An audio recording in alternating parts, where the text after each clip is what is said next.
안녕하세요. 백목사의 세상 읽기. 이번 시간은 선한 사마리아인법을 소개합니다. 자, 선한 사마리아인법. Good Samaritan Law. 자, 착한 사마리아인의 법이라고 한다. 성경에서 예수가 전한 한 선한 사마리아인에 비유해서 따온 법 개념이다. 간략하게 설명하면 생면부지의 타인을 돕는 사회 분위기를 만들고자 하는 법이라고 할 수가 있다. 자, 크게 처벌조항과 면책조항으로 구분할 수 있는데요.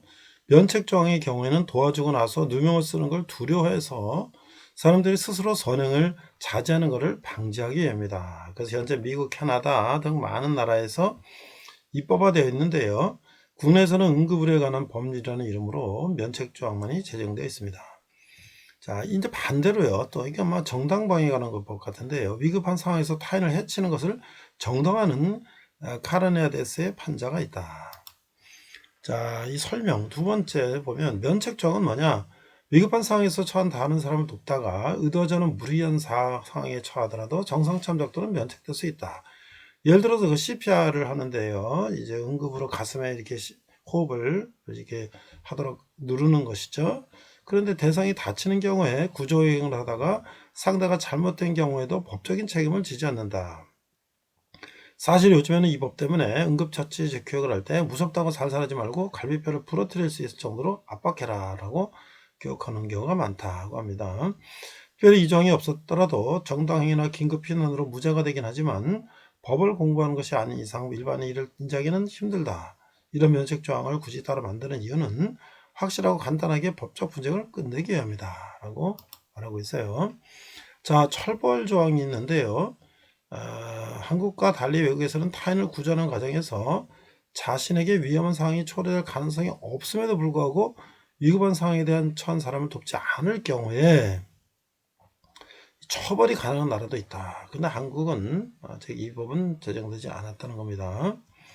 자, 처벌 조항에 대한 비판이 있어요.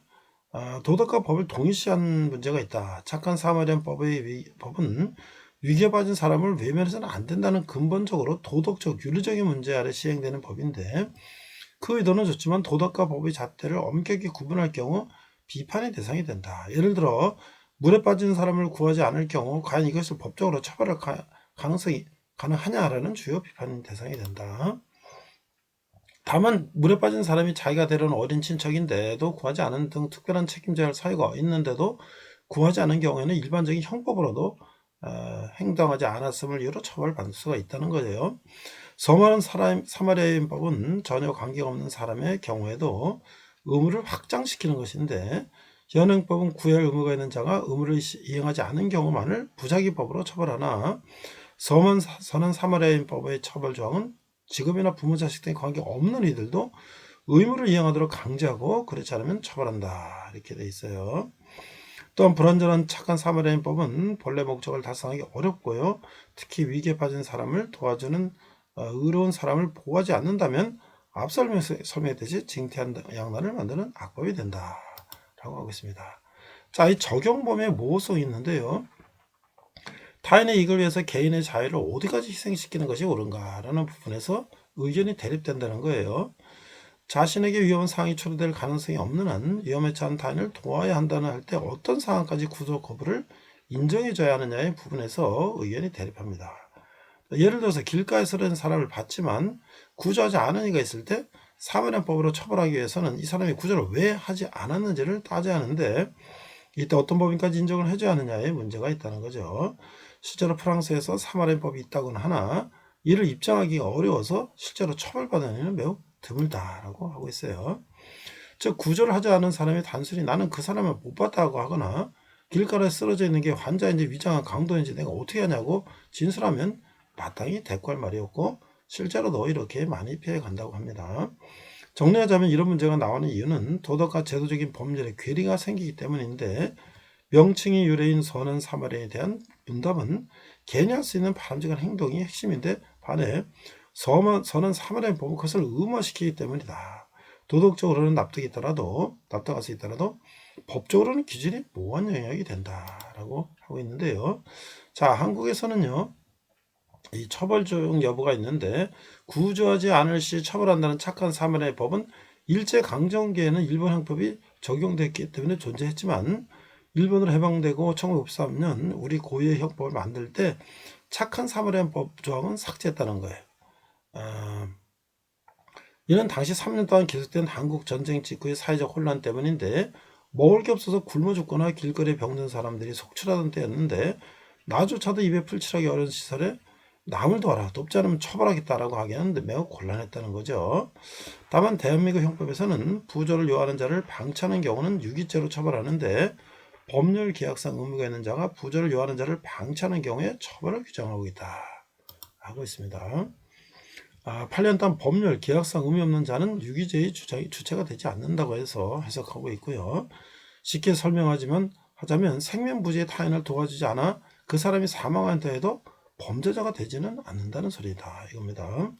포장마차에서 우연히 술 먹다가 같은 방향으로 동행하던 사람이 굴러떨어져 얼어 죽든 말든 동행한 사람이 유기죄의 죄책을 지지 않는다. 이는 일반적인 부작위 범위 법률 계약 외에도 사회상계나 조리에 의한 자기 의무를 지는 것과는 비교가 되는 거예요. 자, 면책조항.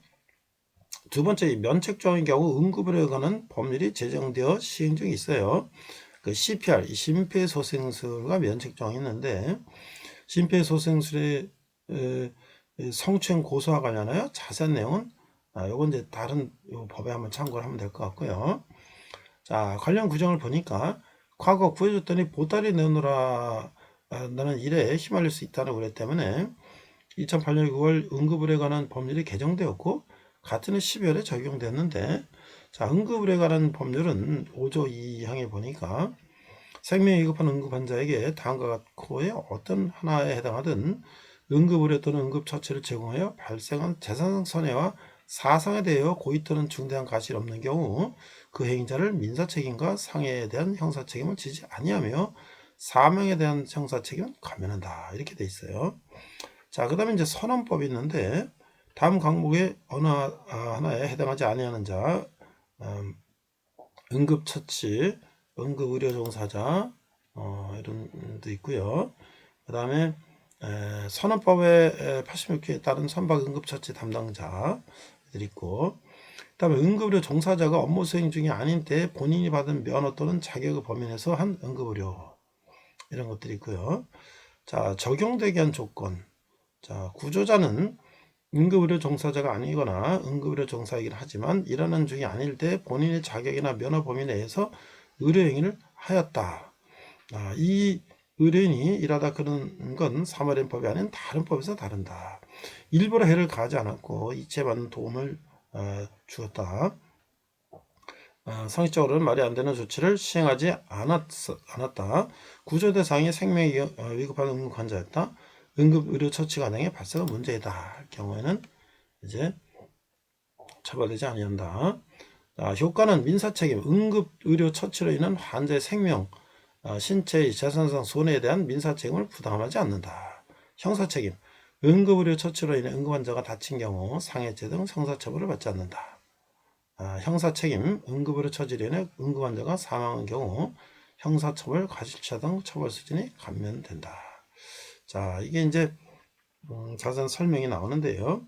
이 법은 생명이 위급하여 구조를 필요하는 자를 구해준 선의인 구조자 응급의료 과정에서 발생한 책임을 감면하는 조항이다 라고 할 수가 있고요.